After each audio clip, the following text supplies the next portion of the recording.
الصناعة والصناعات السينمائية.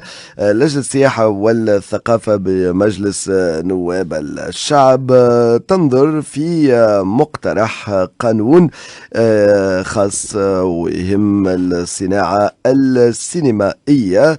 تدشت في الانترفيو نحكيه في هذا الموضوع.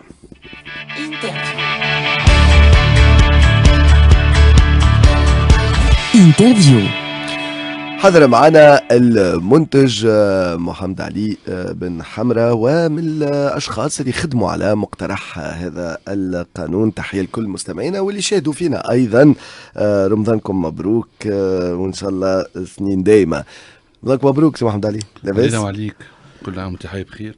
ان شاء الله الشعب التونسي بخير ان شاء الله. في النهار في فلسطين مالوريزمون رمضان دخل عليهم وما فماش لا هدنه لا حتى شيء. وهو كذلك ان شاء الله. وتوكا ربي يفرج عليهم وربي يسهل عليهم. شوفوا في صور معناتها البارح بركه معناتها تنجمش انت تبدا مرتاح وهما هكاك معناتها، ولا حتى تحكي تفسر. الناس كل كانت تتوقع باش تصير هدنه ما صارتش. ما الغالب كي يجي شهر رمضان في مخ برشا توانسه، شهر زاد متاع انتاج سمعي بصري. دوك قلنا احنا علاش لا في النهار الاول ما تكونش المناسبه وانه نطرحوا مقترح القانون هذايا اللي انت من الناس اللي خدموا عليه محمد علي بن حمرة باش يرتقي بالصناعة السينمائية. شنو الهدف منه؟ هل اليوم نحكيه على الصناعة هذه في مخنا، في مخ الناس والتوانسة وحتى المشرع والسويمة عنا الصناعة السينمائية؟ هذا هو يظهر لي علاش عاملين المقترح القانون هذا قبل ما نحكيه حتى المحتوى نتاعو. والله شوف، هو تتذكر وسيم بعد الثورة كنت تتذكر وقتها يافي هالخوذة سينمائيين والمنتجين الناس كل كانوا ملمومين في دار الثقافة ابن خلدون. وقتها طالبنا بالمركز الوطني للسينما والصور، وكنا وقتها في وضعية على أساس أنه قبل ما يتيح نظام بن علي كان فما وعد من السلطة انه هالمركز هذا باش يتحقق، وصاروا فما لقاءات في الحمامات وقت الوزير السابق رؤوف الباسطي، ووعدوا معناتها السلطة وعدت الناس اللي في السينما قلت باش نعمل لكم مركز وطني سينما وصور. يقول علاش باش يعملوا هالمركز؟ لانه من توا براتيكمون من عام 60 حبيب بورقيبة وقتها هو اللي عمل قانون عدد 19 عام 60 اللي هو المجلة نتاع الصناعة السينمائية، واللي هو وقتها تونس ما كانش عندنا معناتها افلام طويلة معناتها حتى الفجر تعمل من بعد فهمت. دونك السلطة شافت انه لازم يكون عندنا صناعة سينمائية. دونك في الرؤية نتاع الدولة الحديثة بعد الاستقلال خمت الدولة باش يكون عندنا صناعة سينمائية. شنو عملنا بون لابوراتوار تاع جامرت هذاك والمخابر تاع جامرت، ومن بعد بشوي بشوي الدولة ولات تدعم، عندها صندوق التنمية الإسلامية بدأت تدعم. يقول قال علاش اليوم القانون هذا؟ خاطر عام 2011 في آخر براتيكمون آخر العام 2011 الحكومة وقتها المؤقتة عملت بمرسوم 86 لسنة 2011 عملت المركز الوطني للسينما والصور، ولكن في نفس الوقت أبقت على النظام اللي من وقت بورقيبة اللي هو وزارة الثقافة هي المشرفة على القطاع وعندها إدارة نتاع سمعي بصري وسينما، وهي اللي تعطي رخص وهي اللي تعطي الدعم. وقاعدة سيستم سينما تونيزيان الدولة تدعمك وهي تعطيك الرخص وهي تحكم في كل شيء. يعني ما حبيناش نحرروا مش نجم نتكلموا على السوق وتتحرر السوق، تحرر السوق تعطي آليات تمويل تمشي بشوي بشوي تجبد روحك من الدعم وتخلي السوق هو اللي يصنع معناتها الصناعة السينمائية. ولكن كانت عندنا باش نجاوبك على سؤالك شو الدورة اللي عملتها، كان عندنا نوع من الصناعة السينمائية اما الدولة تحكم فيها، تحكم في تمويلها وتحكم في رخصها وتحكم في الناس اللي يخدموا فيها فهمت، يعني المضامين تاعها، لانه انت تعرف اللي يصرف هو يحكم في المضمون نتاع الافلام. دونك في 2011 وعدونا توا 13 سنه ما صار حتى تغيير. انت عملت المركز وقعدنا نتفرج، وقعدت الاداره نتاع السينما موجوده في نفس الوقت، موظفين منا والمركز تعملنا على اساس مؤسسه صبغه غير اداريه باش يكون عنده فلكسيبيليتي وباش نجم يدخل فلوس جديده غير الاموال العموميه اللي تاخذ معناتها وزاره الثقافه من البيجيت اللي تاع معناتها من الميزانيه كل عام اللي هو في حدود 15 مليون دينار على فكره معناتها. ف معناتها تعمل المركز ومن بعد ما تعملوش الاوامر وما تعملش الصندوق اللي باش يخاول لنا باش ناخذوا تمويلات اخرى من الناس اللي متعاملين بالصوره. حتى نحن، حتى المنتجين تاع السينما والموزعين كي يخرجوا افلام توانسه ولا اجنبيه، المفروض فما بارتيسيباسيون من المرابيح من التذاكر تاع دخول السينما تمشي للصندوق هذا، واللي كانت موجوده قبل في الثمانينات وبعد نحات. يعني الى متى باش نقعدوا معاملين على الدوله، والى متى الدوله تحب تقعد هي تحكم في المنظومه تاع السينما في بلادنا. واضح.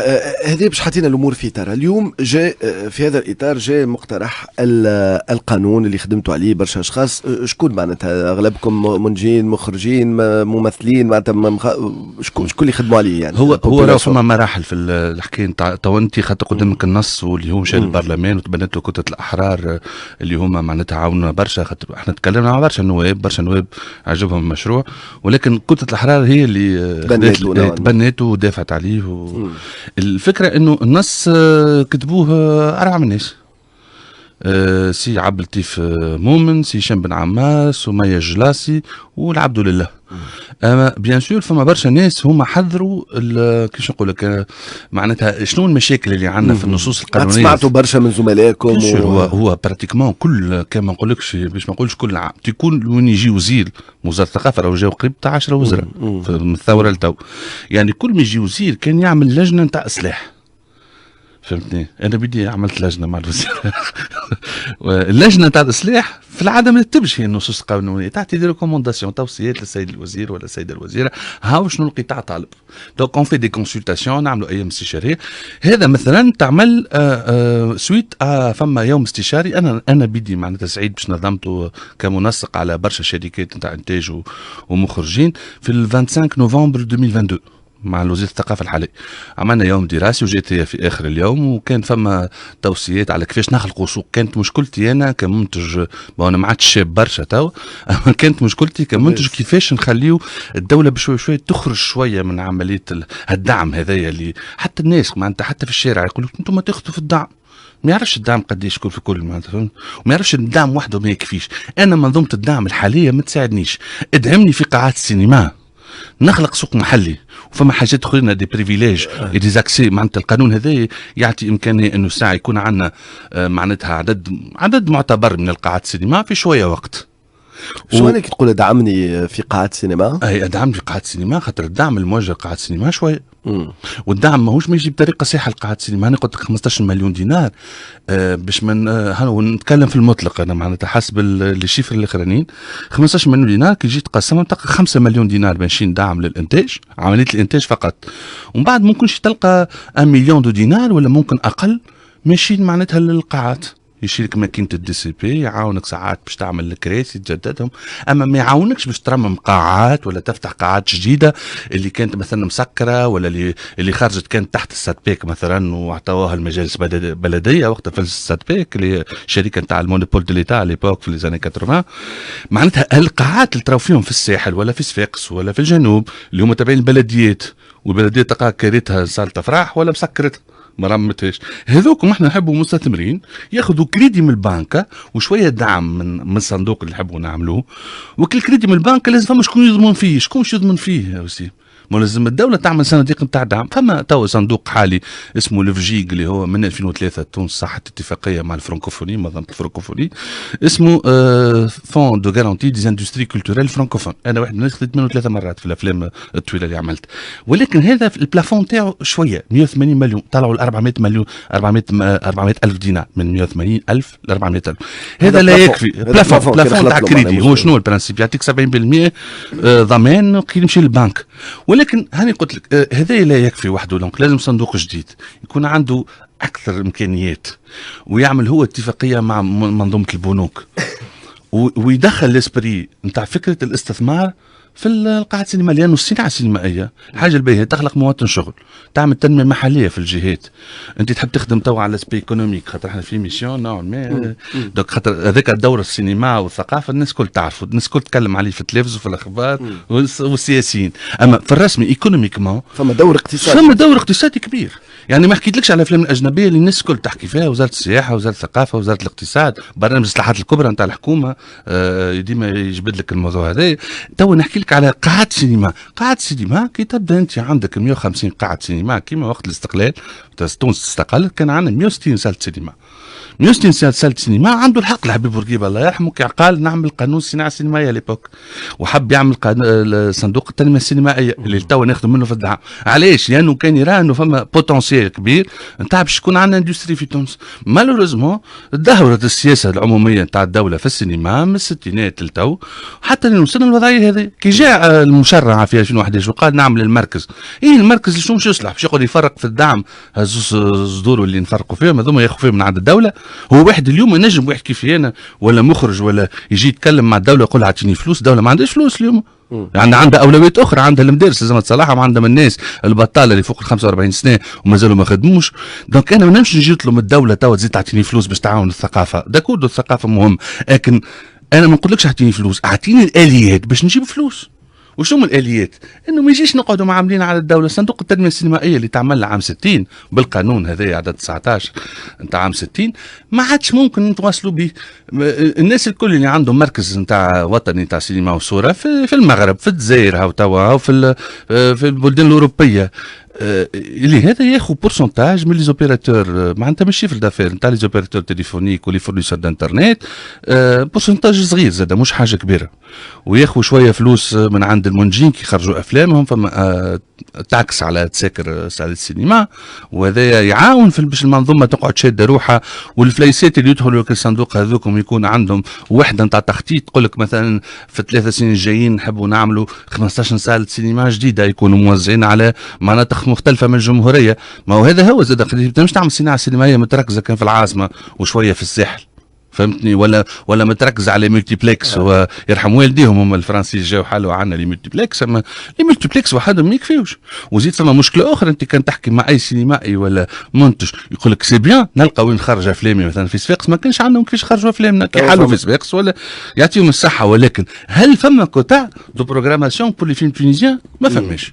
يعني ما قلتلكش نمشيو في سياسه حمائيه للمنتوج التونسي، يخرجوا نشوفوا فيهم، مي هذيك في قراءه سطحيه تاع المواطن، هما قاعدين يخرجوا اكثر افلام. هذا اللي فهمته، فما لي فيلم دوتور، فما احنا نحبوا التنوع هذا يا وسيم. انا شوي كونت انه لا احنا تونس نعملوا كان افلام دوتور، لا ولا لازم نعملوا كان افلام كوميرسيال، لا لازم يكون فما تنوع، لانه التنوع هذاك مع الافلام الاجنبيه والافلام الامريكيه يا اخوي والافلام اللي جايين من عند الملتيبلكس من فرنسا الكل باهي، لانه في الاخر كي بشوي تدفع تاكس وعندك بيتريونيك وتقرا لي ستاتستيك. انت اليوم ما تنجمش تحكي على اقتصاد السوق السينمائيه في تونس لانه انت ما عندكش لي ستاتستيك.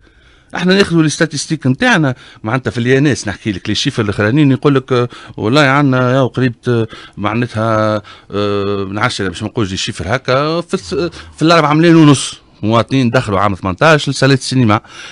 واحنا علاش ناخذوا فيهم من عند معناتها هكا نسالوا في العباد هاو عندك لي شيفر تنجم تاخذهم ديريكتومون بتريونيك. انت يبدا عندك الصالات مربوطين بالريزو يعطيوك لي شيفر، وكي يعطيوك لي شيفر تاخذ معاهم دي دوني شنو من نوعيه الافلام باش تعرف فين درا السوق التونسي تستوعب. معناتها ينجم معناتها البنكه نجم تستوعب، نقولوا نحن هالمرشي هذايا نتاع الصناعه السينمائيه تستوعبوا في التمويل نتاعو، لانه عندنا مشكل كبير في الاكسي وفينانسمون كيما المؤسسات الصغرى والمتوسطه الكل في البلاد. البنكه ما تسلفكش، وسورتو نحن نقول لك ثقافه، فهمت؟ دونك لازمنا هاللي فون دو غارونتي من غير ما الدوله تقعد تعب روحها. عندنا فلوسنا في وسط السوق، لانه تو انت مثلا فما بلاد في العالم تعمل سينما من غير ما في الانترنت في العالم هذايا، معناتها انت من غير ما اللي فورنيسور الانترنت يحطوا شويه فلوس. التلفزيون ما يدخلوش، اللي فورنيسور الانترنت ما يدخلوش، صالة السينما قاعده تسكر. يحلوا كان لي ملتيبلكس مش يسبق لك فلوس. معناتها شكون معناتها شنو اللي يشيلوا فينانسمون؟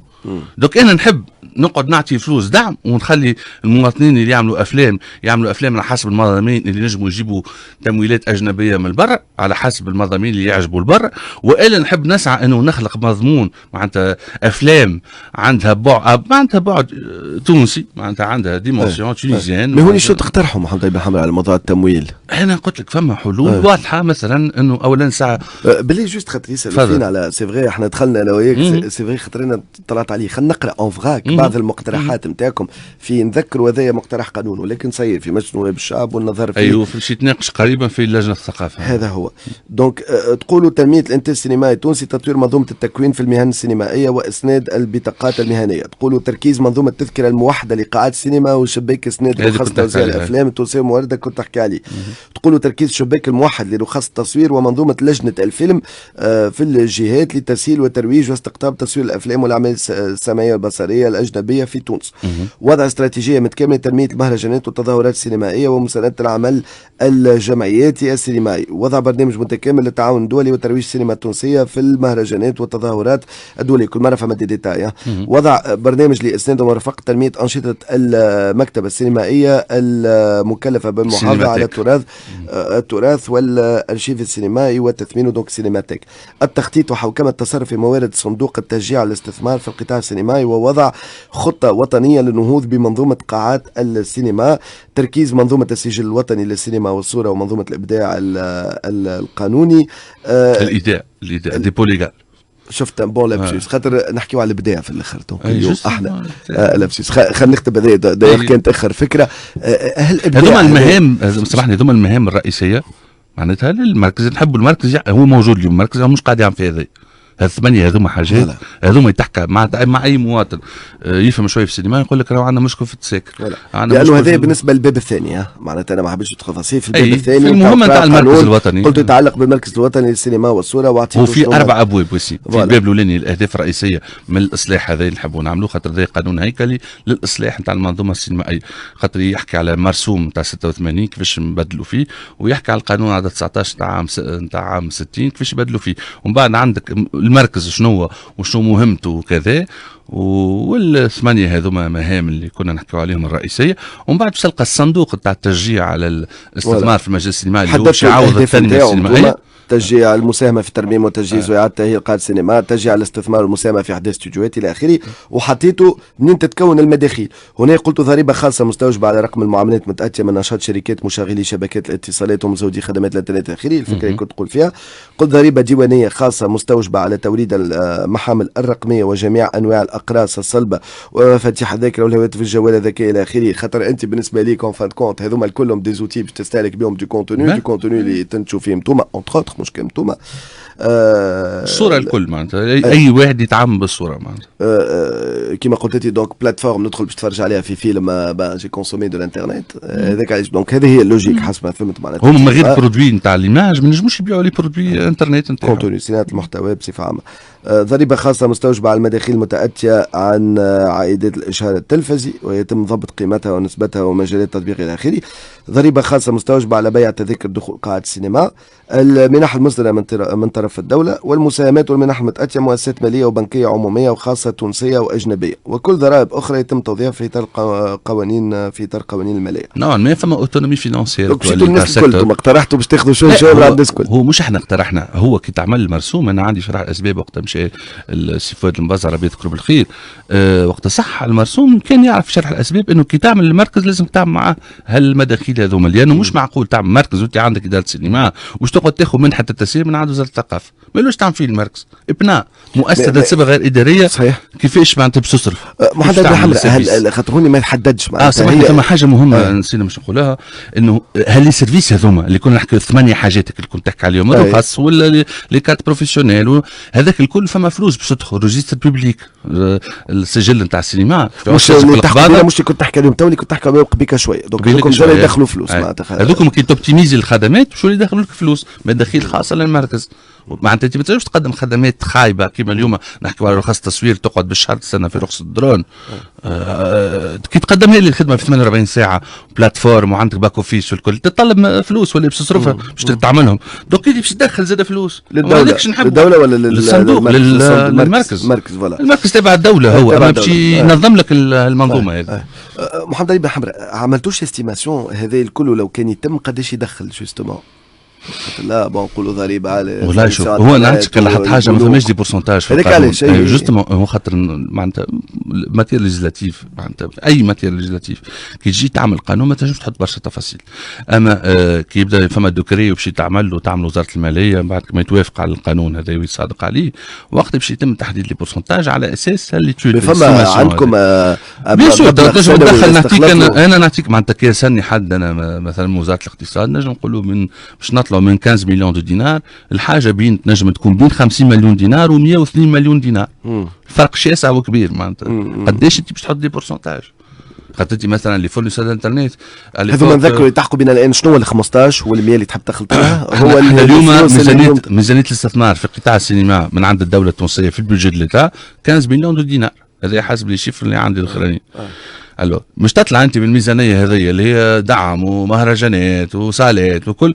مش تطلع ل 50 مليون دينار فكل الكاسه هذيك نحكيو عليها سي اون ابليك جوست البيتري يونيك والفورنيسور دانترنت معناتها بورسنتاج صغير راهو نحكيو على صفر فاصل حاجه مش كيما في الجزائر 3% مثلا جوستومون الجزائر مازال 3% الجزائر مازال كعدة قانون جوستومون انا مثلا كنت من بين الخبراء اللي عيطت لهم الجزائر على ليبوك في افريل باش خدمنا على القانون على خاطر فهم انا مثلا وقت نتذكر قاعدين في الطاوله كيما هكا معايا 7 وزراء من الحكومه وزوز مستشارين للرئاسه اليوم ما عندناش مستشار للثقافه في قصر قرطاج عمرها ما صارت اليوم مثلا كي تجي تقول انت وزاره الثقافه تو عندها عامين ونص شنو اللي صار احنا عملنا لجنه اصلاح انا مثلا واحد من الناس اسستها مع الوزيره وطلبت انا باش تعمل اللجنه هذه لجنه عم صلحنا امر ان دوكري ان سول دوكري سي 17 اللي هو مسؤول على الدعم اللي هو الامر اللي ينظم عمليه الدعم في تونس رديناه تابع السي ان سي ومنظمه ومقننه واكثر شفافيه وكذا هي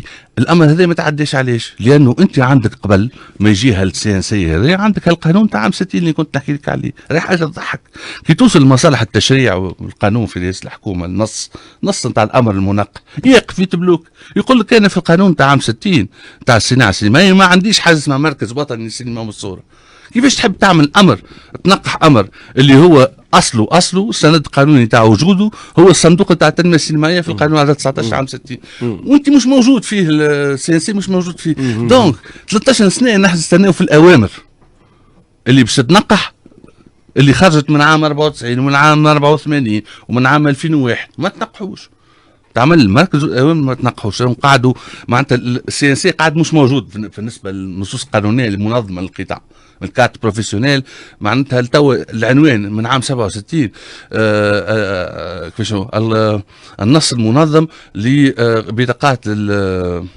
المهنيه لرجالات السينما يعني وقتها النساء زعما مازالوا مش موجودين في السينما معناتها حاجات راهي تضحك دول معقول نخدموا بقانون السينما عنده 64 سنه 64 سنه من عام 60 قيد دونك الدوله كي قالت عام 2011 ما كملتش عندكم الان دعم من وزاره الثقافه والله شوف احنا مش على المبادره هذه هو انت تهرش فيا تو هو يقول جماعة الاخبار معناتها اليوم اسكو فزيت ابي فرصه خاطر كان فما مسؤولين يسمعوا فيكم ما تسالش السيد الوزير معنا مشينا انا مثلا نعطيك اخر حاجه طلبنا يوم دراسي تنظيم يوم دراسي في المركز الوطني للسينما والصوره حول لتقديم القانون هذا مع الساده النواب وزاد باش نحكيو على مستقبل السينما اذا كان تم تمرير هذا القانون هذا التو نستناو في الاجابه ما فماش تفاعل كبير فما تفاعل من رئاسه الجمهوريه فما بعض المستشارين تفاعلوا معنا خذوا حتى نسخه من القانون قبل حتى يمشي لمجلس النواب